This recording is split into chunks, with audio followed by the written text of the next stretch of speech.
noches, bien. Bien. Y frente a todo esto, ¿puede, como salió a decir hoy María Eugenia Vidal, no, ¿qué tiene de ilegal la reunión? Que vayan a la AFI. Mira, para quienes tenemos ya muchos años de militancia política y compromiso político, no importa con qué sector, sino con la vida social y política de la Argentina, con la democracia, es muy doloroso que alguien que ha tenido responsabilidades tan importantes como la gobernadora de la provincia mienta descaradamente. Yo no escuché exactamente el reportaje que hoy le hicieron, pero tengo frases o respuestas que ella dio en esa charla. En primer lugar, miente cuando dice que, como lo están demostrando ustedes aquí, sus funcionarios no sabían que los que estaban participando de la reunión eran altos jerarcas de la AFI. Chau, caído eso. Yo te voy a dar un solo ejemplo. Precisamente el viceministro del gobierno de Vidal, este señor Adrián Grassi, es amigo personal de De Stefano mucho antes de que De Stefano fuera director jurídico de la AFI. Es más, De Stefano era miembro del Consejo de la Magistratura de la Ciudad de Buenos Aires y fue el que le tomó el examen cuando Grassi se postuló para fiscal de la ciudad a Grassi, y él lo impulsó para que fuera fiscal. Te doy un solo ejemplo que demuestra la falacia, las mentiras, la hipocresía. Villegas había tenido reuniones previas con la gente de la AFI. La famosa azafata que entra y sale allí, sí. ¿Con quién se comunica? Con una sola persona, con Dalmau Pereira. ¿Por qué? Porque lo conocía del día anterior. Cuando Dalmau Pereira fue con 3 técnicos de la AFI a armar las cámaras de seguridad. Claro. Perdón, las cámaras de filmación. Claro. A ver, nos podríamos pasar toda la noche contando cosas de este tipo, pero lo concreto es lo siguiente. Hay muchas preguntas para hacerle a Vidal, por ejemplo. ¿Por qué tenía ella un teléfono encriptado de la AFI? ¿Qué otro gobernador tenía un teléfono encriptado de la AFI? ¿Cornejo tenía un teléfono encriptado? No. Te estoy hablando de gobernadores. ¿Morales? Morales tampoco. ¿Valdés tenía? No. ¿Por qué ella era la única gobernadora que tenía un teléfono encriptado? ¿Por qué Contegrán era el único procurador fiscal de los 23 procuradores fiscales de toda la República Argentina que tenía un teléfono encriptado? Casal. Ni Casal tenía un teléfono. A pesar de que Casal interviene en delitos federales, lo que hubiera... Tampoco lo tendría que tener, sí, pero hubiera sido más justificable. ¿Por qué lo tenían? Porque ellos formaban parte, Vidal, Contegrán, formaban parte del entramado mafioso que llevó adelante esta red de espionaje ilegal y persecución política que, como te he dicho muchas veces, es la más grande de la historia democrática de la Argentina. Y creo que esta es la cuestión, porque, a ver, después de ver todas estas cosas a lo largo de tantos meses, la verdad que uno se pregunta, ¿a qué otra cosa se dedicaron durante 4 años? Estaban todo el tiempo yendo de la AFI a la Casa de Gobierno, de la Casa de Gobierno a Olivos, de Olivos a la AFI. Ponerse el nombre Manuela Villegas. Pero ¿qué otra cosa hicieron? Salvo darse un lugarcito para endeudarnos hasta la manija. Totalmente. Salvo eso. Tengo que ir a una pausa. Ahora nos contás qué fueron a hacer hoy al Consejo de la Magistratura, referido a Llores y a Bertuzzi. Leopoldo Moró, se está investigando esto también en el Congreso, mucha información. Hoy han pedido juicio político, enseguidita continuamos. Seguimos esta noche en Minuto 1, nos estás acompañando con el hashtag relato alocado, lo que se vive en la Argentina. Esto de Vidal también forma parte del relato alocado, porque en la comisión, si no me equivoco, cuando fue a Rivas y Magdalani, ustedes los tuvieron sentados ahí. Así es. Le preguntaron sobre María Eugenia Vidal y las bases AMBA que había instalado la AFI. ¿Qué dijeron? Lo importante es que se lo preguntamos en el 2019 cuando todavía estaban en el gobierno, ese es un dato muy importante. Y lo que nos dijeron los dos es que María Eugenia Vidal no solamente sabía de la existencia de estas bases de espionaje que apenas asume Macri en el 2016, abre en el Gran Buenos Aires porque creía que era un territorio política y socialmente hostil, sino que nos dijeron que María Eugenia Vidal les había dicho en qué lugares tenían que ubicar las bases de la AFI, o sea, en qué distritos tenían que ubicar las bases de la AFI.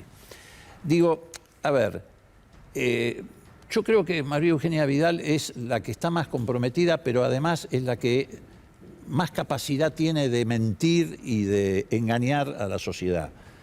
Por su gestualidad, porque se maneja con esa expresión casi como dejando al pasar las circunstancias que se reúnen.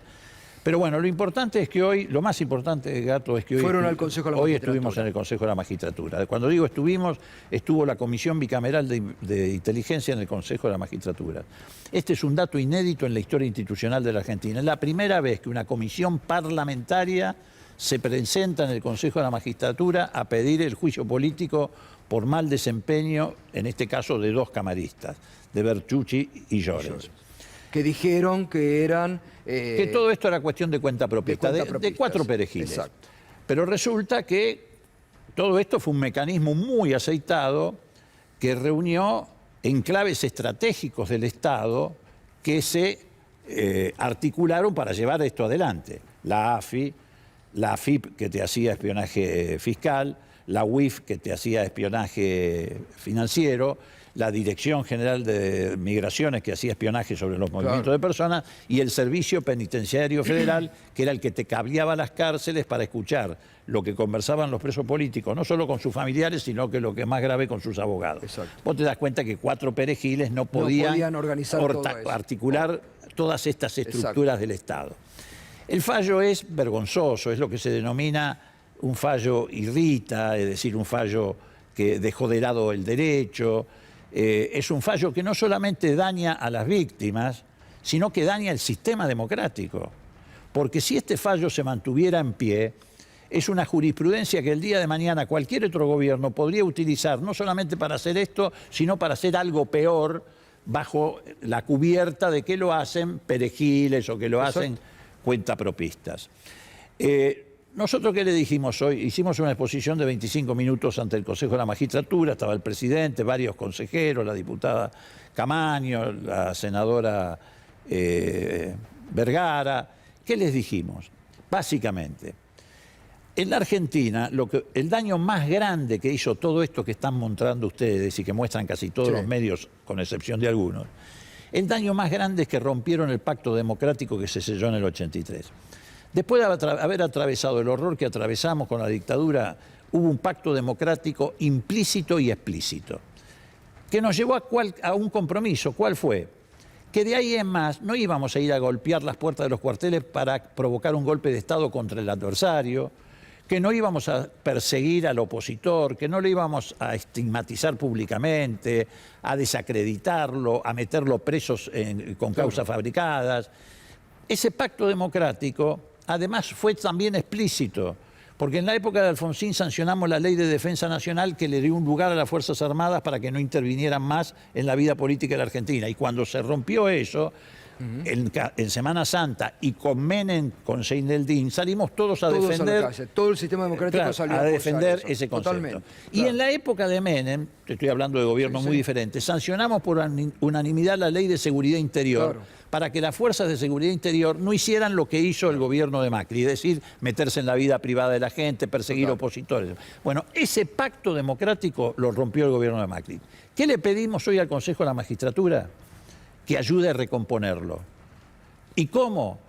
Impidiendo que estos jueces, que antes eran los que formaban parte como eslabón fundamental del sistema, porque eran los que daban la puntada final a todo esto. Llorens era el que iba a jugar al pádel con... No, pero además eran los que daban la puntada final, porque eran los que te metían presa a la gente, los que perseguían, los que inventaban testigos truchos, etc. Bueno, eso no puede quedar en la impunidad. Y dijimos, el pacto democrático hay que reconstruirlo con el esfuerzo del Parlamento, de los jueces que tienen que revisar todas estas sentencias y del Consejo de la Magistratura, que tiene que castigar severamente a estos jueces que cometieron el delito de la arbitrariedad. Ejercitaron el prevaricato. Prevaricato significa dejar de lado deliberada y voluntariamente el derecho para favorecer una de las partes.